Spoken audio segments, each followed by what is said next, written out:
দেখতে কাঁচা হলুদ বর্ণ, ছোট আকারের দৃষ্টিনন্দন ফুল। একবার দেখলে চোখ ফেরানো দেয়, ইচ্ছে হবে ছুঁয়ে দেখতে। কেউ বা আবার চাইবেন ছিঁড়ে খোঁপায় গুজে রাখতে। কিন্তু এই সুন্দরের পিছনে লুকিয়ে আছে ভয়ঙ্কর উপাদান। এই গাছের কাছে গেলেই শুরু হতে পারে গুরুতর শ্বাসকষ্ট, শরীরে পড়তে পারে ফোস্কা, হতে পারে র্যাশ। দিন দিন এই ফুল ছড়িয়ে পড়ছে বিভিন্ন অঞ্চলে। সবাইকে সতর্ক করতে রেড অ্যালার্ট জারি পর্যন্ত করা হচ্ছে। বিস্তারিত থাকছে অমিত হাসান রবিনের প্রতিবেদনে। হলুদ ফুলে ছেয়ে থাকা গাছটির নাম ইনস্টিংনেট।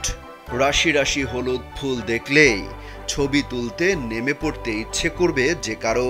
এক মুষ্টি তুলেও আনতে চাইবেন কেউ কেউ, কিন্তু ছুঁয়ে দেখা তো দূরের কথা, কোনোভাবেই এই ফুলের কাছেও যাওয়া যাবে না।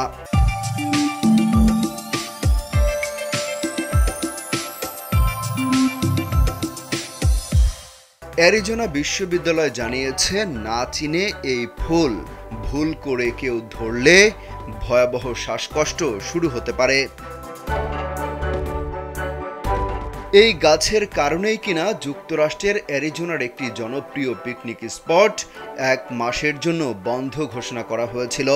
শুধু অ্যারিজোনাতেই নয়, বিভিন্ন অঞ্চলে এই আগাছা ফুল ছড়িয়ে পড়েছে, যা নিয়ে রীতিমতো আতঙ্কিত মার্কিনীরা।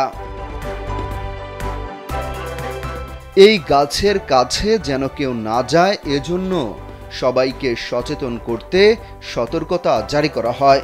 বলা হয় কোনোভাবেই নিয়ন্ত্রণ করা যাচ্ছে না, মানুষ যেন এই ফুল গাছের কাছে না যায়, এজন্য বিভিন্ন এলাকায় সাইনবোর্ড, বিলবোর্ড টাঙিয়ে দেওয়া হয়েছে।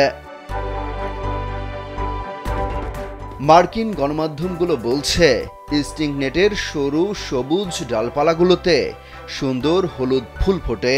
এই গাছ 2 ফুটের মতো লম্বা হতে পারে, তবে সমস্যা হলো এদের নেল পলিশ রিমুভার বা পোড়া রাবারের মতো তীব্র গন্ধ রয়েছে। ঝামেলা আরও আছে, শরীরে ফোস্কা বা র্যাশ উঠতে পারে এই গাছের কারণে। তাই গাছটির কাছ দিয়ে হাঁটা বা এই আগাছার উপর পা না ফেলার জন্য অনুরোধ করা হয়েছে।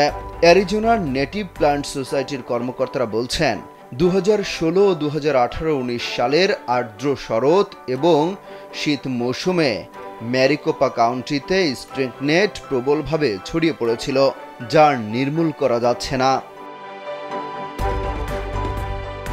অমিত হাসান রবিন, কালবেলা।